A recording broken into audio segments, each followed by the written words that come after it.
The convex hull ratio. Remember, this is a geometric measurement for how sort of wormy the shapes are in a map. The idea is when you're looking at gerrymandering, you want to avoid wormy shapes and you want to stick with like more or less normal looking shapes. All right, and this is a specific measurement of how wormy a shape is. The idea is if you have a shape like this, I hope you remember, this shape is not so different from the convex hull. The convex hull, remember, involves finding all the places in the shape where it's not convex and kind of filling them in. In that case, you don't have to change the shape very much in order to turn it into the convex hull. Whereas a squirmy, wormy shape, you have to add a lot to that shape in order to make it convex, right? You have to add in, say, this part, actually all of this, right? And then all of this also in order to make it convex. So the idea behind the convex hull ratio is you compare the size of the original shape compared with the size of the convex hull. And if those two things are very different, that's bad. And if those two things are more or less the same, that's good. So the, specifically, numerically how you do this, you make a fraction where the top of the fraction is the area of the shape, the original shape, and then you divide by the area of the convex hull. And this fraction, the denominator here is always going to be greater or equal to the numerator because the convex hull always is bigger, if anything, than the original shape. You all right? And then, this fraction, the denominator is always greater than or equal to the numerator, right? So this as a number, when you actually divide this fraction to make a number, this is always between 0 and 1, which means you can consider it as a percentage if you want, and close to 1 is good. That would be a shape in which the area of the original shape is not so different from the area of the convex hull. And close to 0 is bad. That would be a shape where the convex hull is much bigger than the original shape. That would make that fraction close to 0, which is bad. All right. So what I would like to do is, everybody got the handout? I want to look at these shapes and try to compute their convex hull. So last time I did the first one. Maybe we'll just do that first one again, and then we will do the rest. I'm going to try to... Sorry, I've never done this before. I want to copy one page of that. Oh, maybe I can do this. Oh, I'm going to try to copy this into my normal. Here we go. This is what I want. Copy. All right. Sorry to keep you waiting while I learn how to do this. Yeah. All right. Okay, let's do this one. I did this one at the end last time, but I got the sense that a lot of people were packing their bags. That's what happens at the end of class. What you want to do is, I'm focused on the shape that's made up of the black squares, and we have to compare the area of the original shape versus the area of the convex hull. So to find the areas, all you got to do is just like count the dots, right? Count the boxes. So the original area is 1, 2, 3, 4, 5, 6, 7, 8, 9, 10, 11, 12, 13, 14, 15, 16, 17, 18, 19, 20, 21, 23, right? That's the original area, is 23. What about the area of the convex hull? So first of all, you should draw the convex hull. On this picture, I'm going to do it in red. It's not such a big deal if you only have one color. What you have to do is kind of square off all the parts in which there's like the inny regions, right? You fill in all the stuff that is sort of jutting into the shape. Like here, you got to fill that in. Here, there's this big inward intrusion. You got to fill that in like that, right? This is how you make the convex hull. And of course, it sort of goes around like this, right? That's the red outline is of the convex hull of the shape. And now I have to find the area of that. Now this is a slightly weird shape, and it's going to have some, I'm still going to more or less count the boxes, but this has some sort of half boxes. So you just have to deal with half boxes. It's not so bad. I got a handout.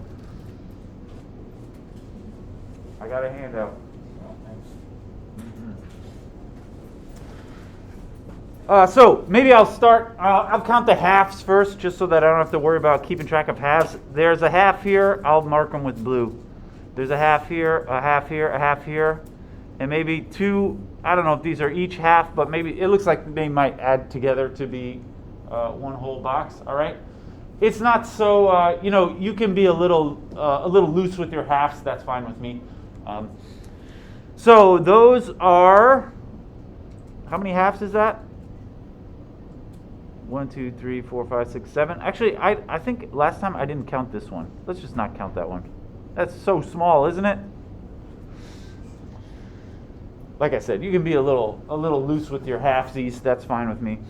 If your answer is off by 1 or 2 from my total, that's fine. Anyway, those are 6 halves for a total of like 3 boxes worth of area from those 6 halves, and then I'm going to count up the rest of the boxes. I'll just start with 3 from the halves, and then I'll count the whole boxes. This will be 4, 5, 6, 7, 8, 9, 10, 11, 12, 13, 14, 15, 16, 17, 18, 19, 20, 21, 22, 23, 24. You mess up my counting, I'll give you the handout. They're not interested. 25, 26, 27, 28, 29, 30, 31, 32, 33, 34. I think I got 34. So this is the convex hull area. Is 34. Oh, thank you for coming to get it. All right. So the convex hull area is 34. Like I said, depending on exactly how you handle the halves, you might be slightly off from 34, which is fine. All right, and then my final answer is just the fraction. So the convex hull ratio is 23 divided by 34, and that's it. If you want, you can plug that into a calculator or something and write it as a percentage. This is about 2/3, I guess. All right.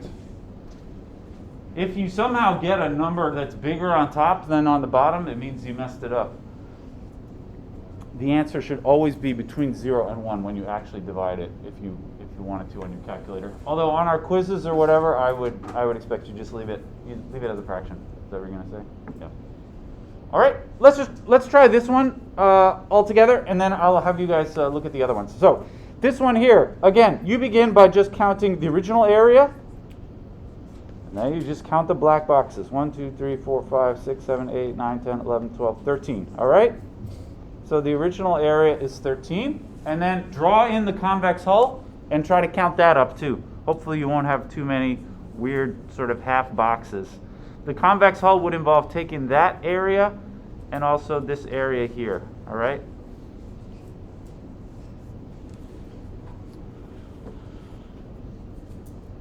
So I need to count up those areas. What do I got? Maybe I'll do my halfsies.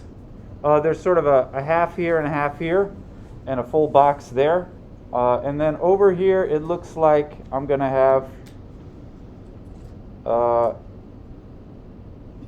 well, I think these, I'm going to count them each like a half. Actually, one way to look at this is, here I have a block of 8, which I've divided evenly in half. So the total area in here is going to be 4 of the white ones that I grabbed there. But anyway, I don't care if you think too hard about it. I'm going to count each of these as a half. And then add them all up. So I have 6 halves total. So I'm going to start my counting at 3, which is 6 halves. And then 4, 5, 6, 7, 8, 9, 10, 11, 12, 13, 14, 15, 16, 17, 18, 19 is what I got. This is the convex hull area is 19. And so my convex hull ratio is the fraction 13 over 19. Which you can plug into your calculator if you want to. Actually, maybe I will plug these in. I didn't do this ahead of time, but I'm going to do it on my phone here. I'm not trying to check my texts. Don't worry. I'm using my calculator. So this one over here, 23 divided by 34 is 0.67. I just took the first two digits. Whereas 13 divided by 19 is 0.68. So I suppose that means that the first shape is like slightly better than the second shape in terms of the convex hull. Although, I mean, those numbers are basically the same. All right. So in terms of the convex hull as a measurement, it's judging these shapes to be more or less the same as one another. All right. See if you can do the other ones. You can plug them into your calculator if you like, or not. Try them out. I'll walk around and see how you're all doing.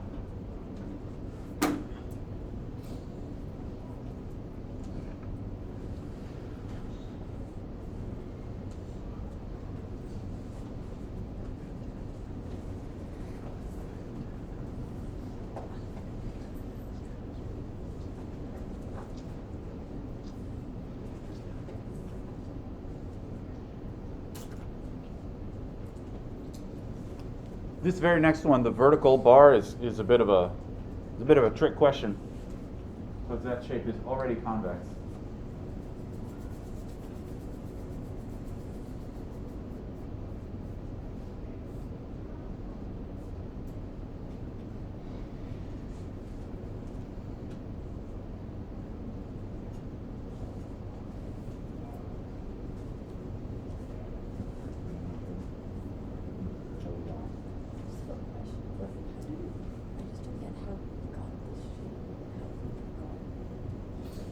Yeah, it comes from being a convex hull. Remember the handout from last time? All the weird shapes.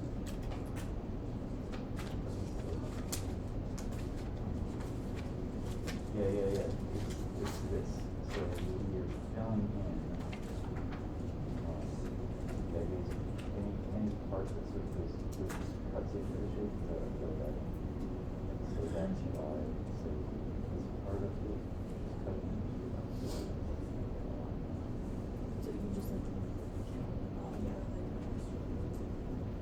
Well, you have to draw this outline first with the convex hull, and that involves filling in parts. Like this shape looks stable, like this one. Yeah. That's filling that. So it would just be like half like that. Yep. And then you count up the area of that. Okay.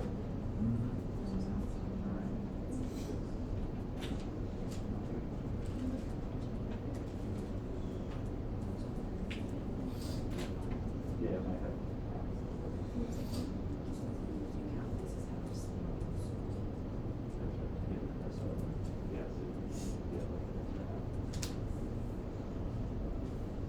Okay.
Try and draw some of my pictures here.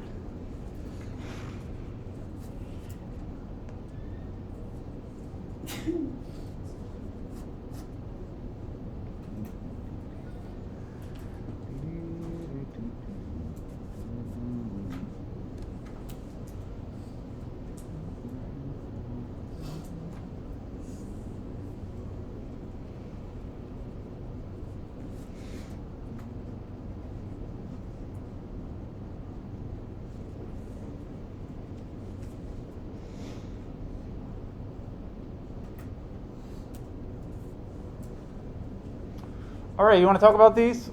I don't know if everybody's totally finished, but that's all right.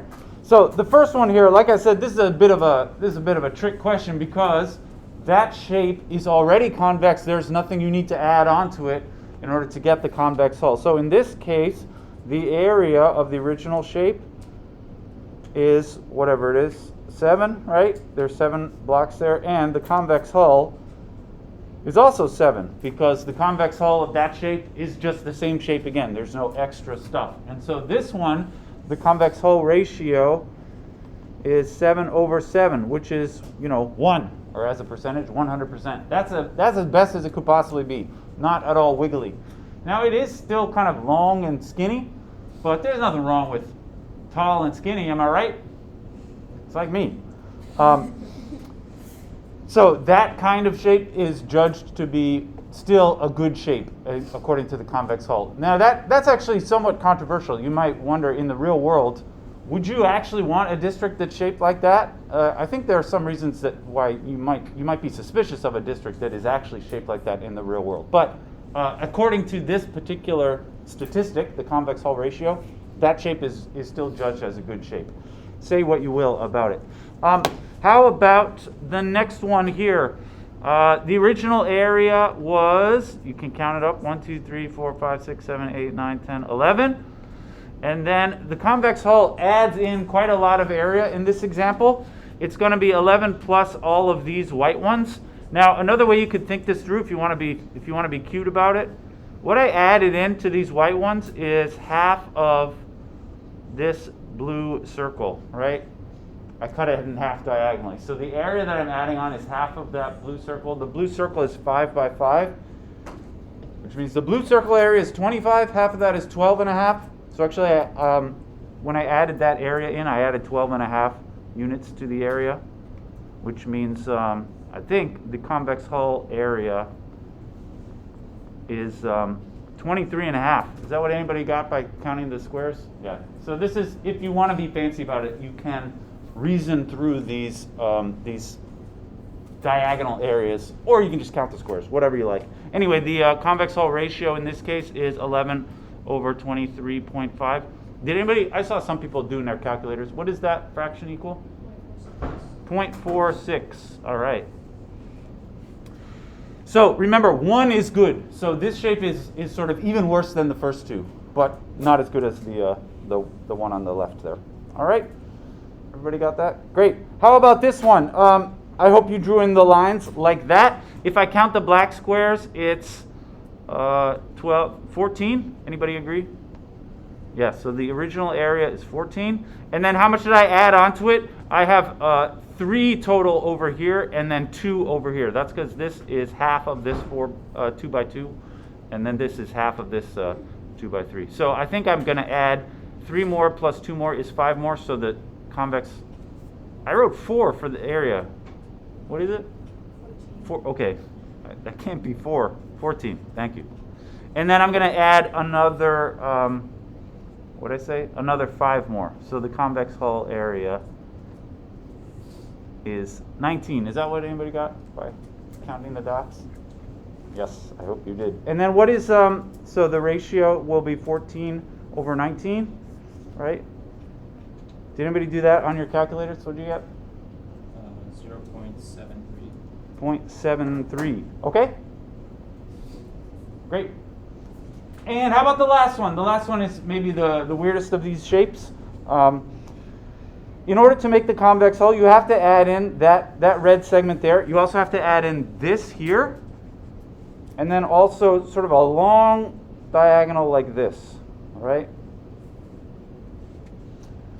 Those are the diagonals that you need to add in order to make it convex. And then, as usual, we count up the boxes. So in this one, the area, what's the area, how many black squares are there?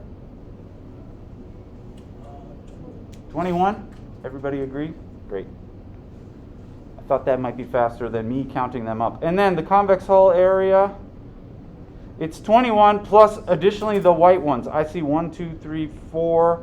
And then there's going to be another 4.5 here, which would be 8.5, and then another 1 here, which would be 9.5, and then another 3 here if you add up these halves. I lost count. I think I get 12 and a half extra, which means 23.5, 33.5. Did anybody get something like that? Yeah, like I said, if you count them up slightly differently than I do, that's all right.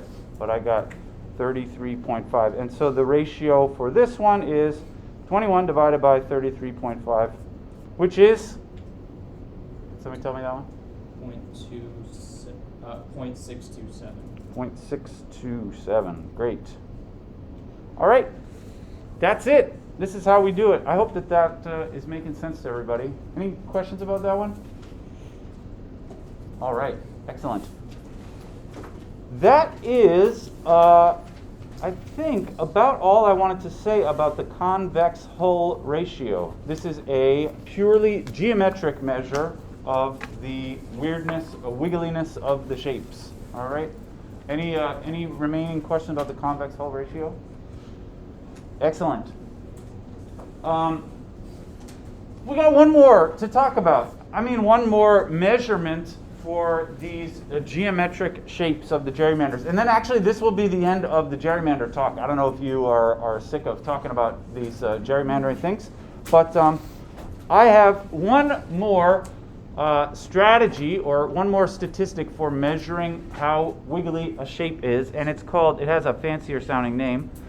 This is called the Isoperimetric quotient. Isoperimetric quotient. All right. This is yet another way, a different way to measure sort of how wormy a shape is. The isoperimetric quotient. Remember, the basic idea is, something like this is like judged to be good, whereas something like this is bad, right? And when it comes to these types of measurements, you have to sort of look at these pictures and decide for yourself, like, what exactly is good about that and what exactly is bad about that. And you can say, well, this one is too wormy, but that's not a very measurable thing, just the word wormy. What exactly do you mean by wormy? How do you measure what's wormy? Well, one way to measure it is by looking at the convex hulls. In the good shape, the convex hull is almost the same as what you started with, whereas in the wormy shape, the convex hull is very different from what you started with. So that's one way. We already did that. That's the convex hull ratio. The isoperimetric quotient has to do with, you can kind of see it in this weird word here. It has to do with the perimeters of these shapes.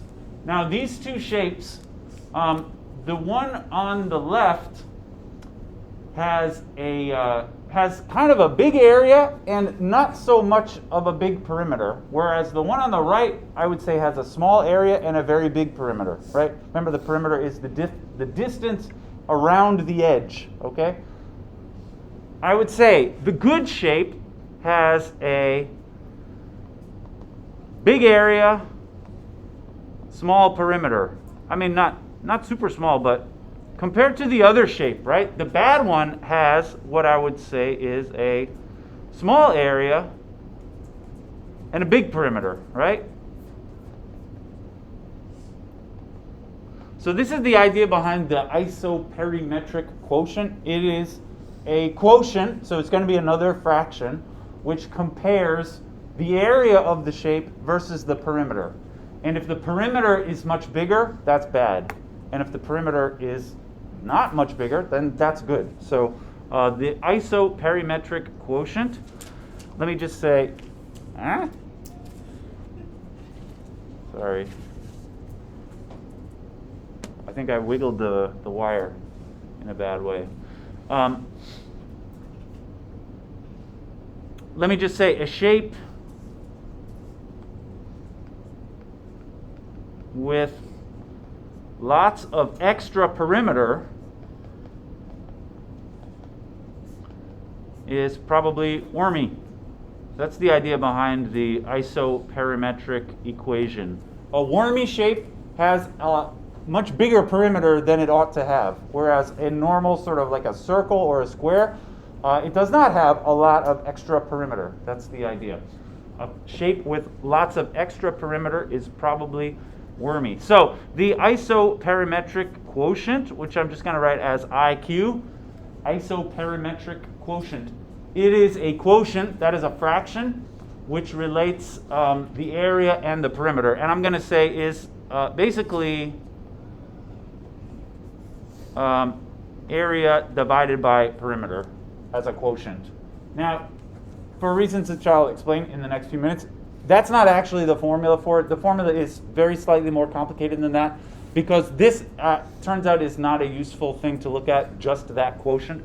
But let me just say that A means the area, and the P means the perimeter. Perimeter, remember, is the distance around the edge of the shape, all right?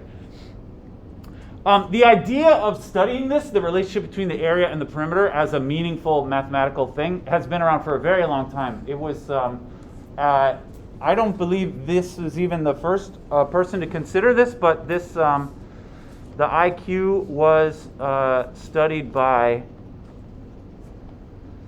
Kepler, who was like one of the OG astronomers. This is like in the 1500s, right? Kepler was, I mean, not the OG astronomer, but sort of in the modern times, the beginning of mathematically informed astronomy, which was like using mathematics and also more or less modern instruments like telescopes and such. Anyway, Kepler used the isoperimetric quotient in a totally different setting, but in analyzing planetary orbits and such. So the basic idea has been around for a long time. The use of this in politics, I think I mentioned, the isoperimetric quotient is often called the Polsby-Popper score. And this name for it comes from somebody who more or less, I think they kind of thought that they came up with this on their own, even though it had been around for hundreds of years. But this Polsby-Popper is the same thing, but it comes from a 1927 paper. I looked this up. It comes from a scientific article from 1927, paper in paleontology. Can you believe it? The Polsby and Popper apparently were studying, I guess, paleontologists.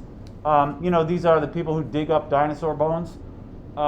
They care about digging, and this was an article about measuring the roundness of grains of sand. Because you go somewhere and you want to dig, you go somewhere else you want to dig. They were like, hey, this sand over here is different from this sand over here, and they used this perimeter versus area measurement to measure different qualities of sand. Very strange. They were using it to measure sort of are the grains of sand nice and round, or are they sort of long and skinny in some other way. I don't know if you care about that. Anyway, I want to tell you about what's wrong. Like I said, the basic idea is area over perimeter, but that fraction, you can't really use that in the real world, and I will explain why. So I'll say basically it's area divided by perimeter, but there are some problems with that. I will say this doesn't behave well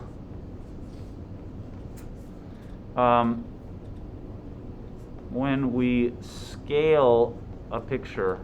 Check it out. If I have, let's say, a square which has a side length of 1, this is a square.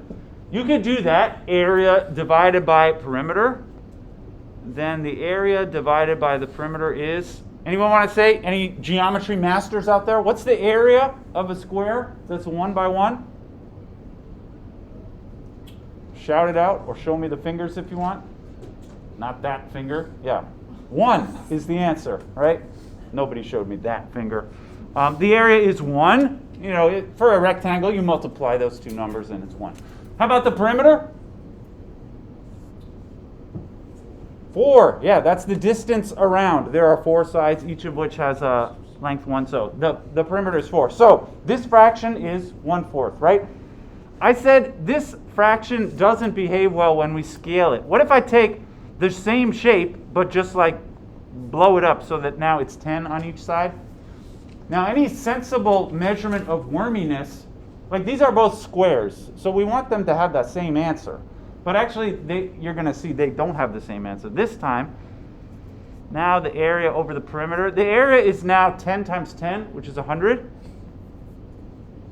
Whereas the perimeter is now 10 plus 10 plus 10 plus 10, which is 40. And that, I mean, that's a totally different number, right? You could simplify the fraction, I suppose. This is 10 over 4 versus 1/4, right? Like I said, if you're going to use this number to judge the worminess of a shape, you should get the same answer when you use 2 different squares. The fact that this square is smaller than that square doesn't mean it's like wormier. It's not wormier. They're the same type of shape, and so we should get the same answer regardless of how big it is. All right. So the moral of the story is this A divided by P is not appropriate for using this in the real world. What makes it better? The issue is really because these 2 numbers, they don't even really have the same units. Like the one up top is a measure of area, and the one on the bottom is a measure of units, which is like, I didn't mean to say units, is a measure of distance, right? The perimeter is a distance. The area is an area. The area is like a 2-dimensional thing. The distance, the perimeter is like a 1-dimensional thing. And they are not comparable in this way. You don't get a meaningful thing if you divide. Instead, let me just say, it all works if we use, this is a cheap trick, A divided by P squared. It turns out if you square the perimeter, then this issue that I just said totally goes away and everything works out great. It has to do with the fact that the area is a 2-dimensional measurement and the perimeter is a 1-dimensional measurement, and you can fix that by squaring the perimeter, all right?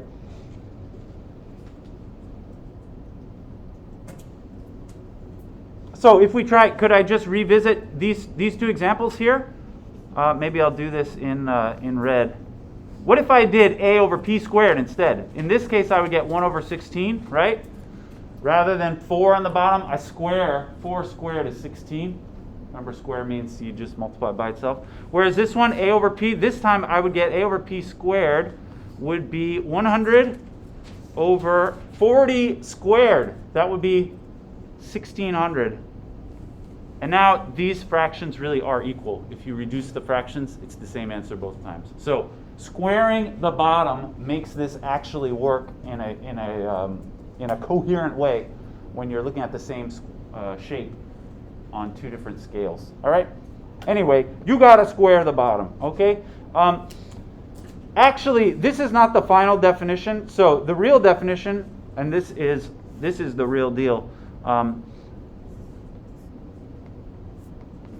The isoperimetric quotient, I'll write the big word out again.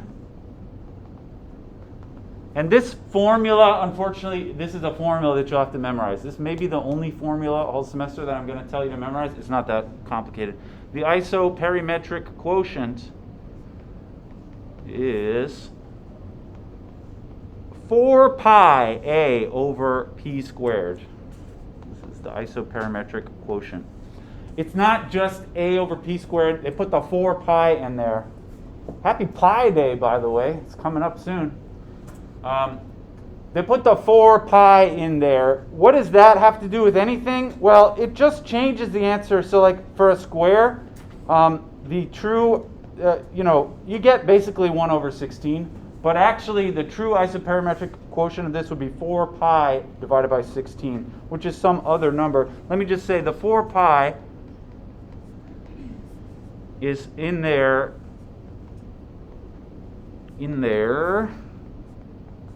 because just the people who invented the isoperimetric quotient, people like Kepler or whatever, the 4 pi is in there so that the IQ of a circle is 1.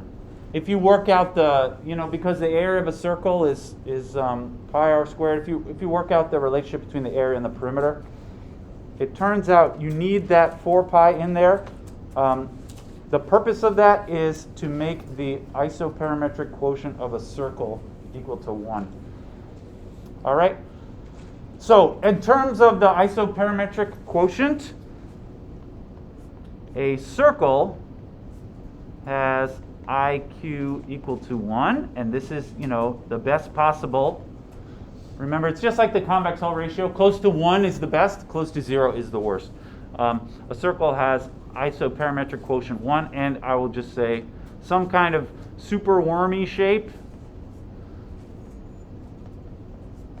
have isoperimetric quotient close to 0, and this is the worst. All right. This one is actually more commonly used in the real-world analysis of gerrymandering. People actually use the isoperimetric quotient in the real world. And I can tell you, actually, the nationwide average, I looked this up, for U.S. House districts. The average isoperimetric quotient is 0.23. All right, so this is regarded as, a typical district when you draw it on a map in the U.S. has isoperimetric quotient 2.3. Not anywhere close to a circle, which would be 1, but 0.23. So that in the real world, 0.23 is regarded as like pretty typical. All right, whereas a super wiggly wormy shape, some of the worst ones are in the state of Maryland. So one of the worst district in Maryland. I showed pictures of the Maryland districts a couple weeks ago. Maybe I can refresh our memory if I still have it here. Yeah, remember these ones? These are the Maryland districts. They are all sort of super ultra wormy, right? So they have very bad isoperimetric quotients. That is, they are close to 0, right? Worst district in Maryland is Maryland District number 2. Has isoperimetric quotient. Check this out. It's 0.02. That is very small, very close to 0, right? That's what you get when you have these super wormity things, all right? Just like all the other measurements, this one is sometimes controversial. I think one very natural way that you could object to this is you could say, well, especially like when I look at Maryland, even the shape of the state of Maryland is already wormy, right? Or like say this district over here, which looks like a very natural shape given the state of Maryland, is still super wormy in here, right? But that's unavoidable when you're talking about the state of Maryland. So usually this measurement would be used away from the coastline because the coastline is always going to be wormy. So it works better if this type of thing, the bay here is especially bad for the isoperimetric quotient because it's going to make, when you do the math, it's going to make everything look wormy when maybe it really isn't so wormy. But that's just how you have to be aware of all these things when you're trying to use this in the real world.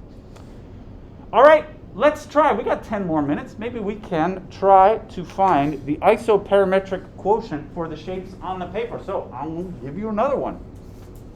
I meant to, I should have printed it on the fronts and backs to just give you 2 of them, but I thought we were going to do the first one last time, this one this time, so didn't happen.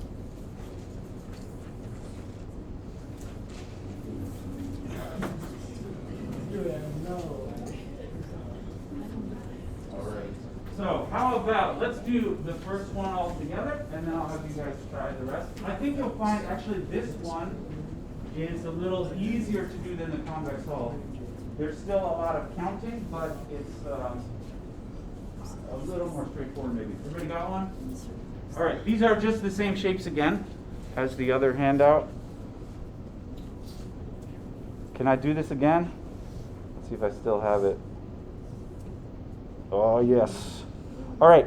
Let's try this one here. So I want to find the isoperimetric quotient. Yeah. Please use 3.14. Yeah, sure. So when you're doing your quizzes or whatever, you just got to leave the pi in there. You're not going to be able to simplify the pi by hand. If you want to type it in your calculator, use 3.14 or whatever you like. Okay, so for the first one, we have to do you need the a and the p, right? And then you just plug them into the formula. So the a for the first one is, just like before, we count the boxes. What did we get for this one before? I don't remember. 23? Okay, thank you. What about the perimeter? Anybody want to suggest a strategy how we could find the perimeter here?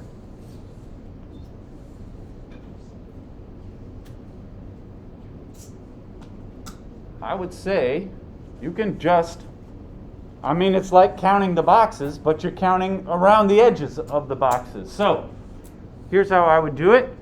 I hope you can see my mark here. I'm just going to go around. I'll start up there, and I'm going to go around the edge, and I'm marking off each little bit of edge. So that's 1, 2, 3, 4, 5, 6, 7. Make sure you go like around the corners, right? You have to count several edges of some of the blocks. So that was 7, 8, 9, 10. Does it mess up your counting if I'm also counting out loud? I think so. I'm not listening to you though. That was 10, 11, 12, 13, 14, 15, 16, 17, 18, 19, 20, 21, 22, 23, 24, 25, 26, 27, 28, 29, 30, 31, 32, 33, 34, 35. 36 is what I got. Anybody agree? So I got 36 for the perimeter. All right, and so what's the isoperimetric quotient then? It's always 4 pi a over p squared. So this, I'm not going to bother simplifying this, but it's 4 pi times 23 divided by 36 squared. And you'd have to use a calculator if you wanted to plug that number in. That's how we do it though. I hope that made sense to everybody. All right, how about you all try the other ones. See if you can do it. If you like, you can plug the answer into your calculator to see so that you can compare one to another, or just leave it. Come on. All right. Slightly easier, I would say, than the convex hull, although kind of annoying to have to count all the little things up.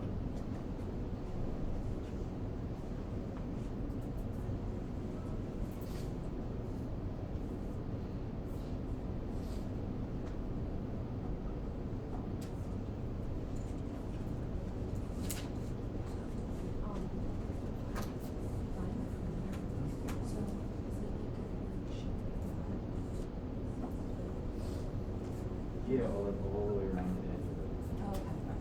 I sort of marked off. Yeah. All right.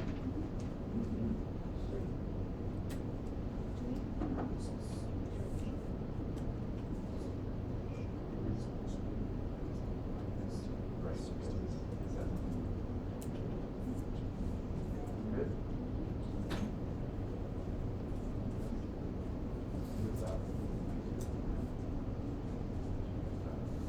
All right. Doing okay? Yeah. So are you just supposed to do the 6 with the perimeter like you did all the way is it just like the same thing? All the way through? Yeah, pretty much. Yeah, you go like all the way around to the edge of this. Okay. Yeah. Doing okay? Mm-hmm. So count them up. All right. Doing okay?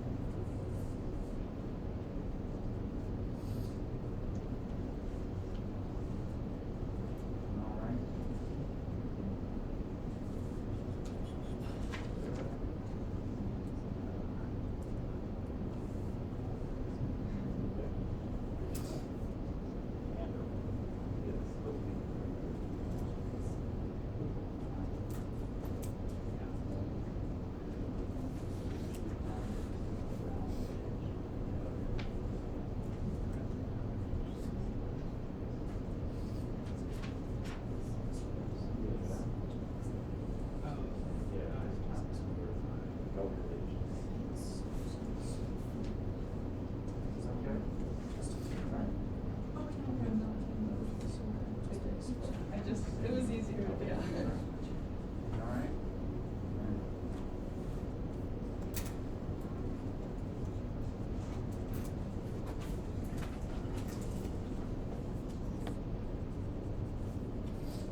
as I'm walking around, it looks like everybody's doing great. Let's just talk about two of these. So one that I want to mention is this one here is interesting, just because if you recall, the convex hull ratio for this one was 1, like 100%. This is actually, from the point of view of the convex hull, this is a very good shape. Although, like I mentioned at the time, you might feel like in the real world gerrymandering, a shape like this is not exactly desirable. But the isoperimetric quotient actually doesn't like this shape. These are very different measurements, and you get very different answers. So in this case, the area is 7, but the perimeter is going around, I think, 16. Anybody agree with that? If you count all the distance around, you get 7 going down one side, and then 1 across the bottom, and then 7 go back up the other side, and 1 across the top. So the isoperimetric quotient here is 4 pi times 7 divided by 16 squared. Did anybody actually type this into your calculators? Usually I don't care, but this is interesting just because the convex hull of that shape is 1. Maybe I'll get out my trusty calculator here. 4 pi times 7 over 16 squared. I have my, this one. This is a free calculator app, which is pretty good. 4 pi times 7, come on, divided by 16 squared. 0.343 is the answer that it gives me. So this one, the isoperimetric quotient, is 0.343. Remember, close to 0 is bad, close to 1 is good. The convex hull ratio for this shape is 1. That means, according to the convex hull measurement, this is a really good shape. Whereas, according to the isoperimetric quotient, this is a not so great shape. And I think, in general, people in the real world looking at gerrymandering, they would tend to agree with the isoperimetric quotient more so than the convex hull. All right. I hope that everybody got that answer. By the way, like I said, it's not such a big deal if you don't want to plug it into your calculator. On our quiz or something, I would expect you to just leave your answer like that. You don't have to try to square the number and simplify the fraction. Maybe let's try this one here, just for the sake of doing another example. The area, when you count the squares, I get 6 and then 12, 13, 14. So the area is 14. And the perimeter, maybe I'll make I saw people using dots. I actually kind of like that better. So I'm going to go around the edge. 1, 2, 3, 4, 5, 6, 7, 8, 9, 10, 11, 12, 13, 14, 15, 16, 17, 18, 19, 20. All right? Anyone else got that? I hope so. So the perimeter here is 20. So my isoperimetric quotient is 4 pi times 14 over 20 squared. There you go. That's how we do the isoperimetric quotient. All right. I think that'll do it. Actually, maybe that'll do it entirely for the gerrymandering thing. We'll start our next big unit next time. We will have the quiz on Friday, and the homework's due tonight.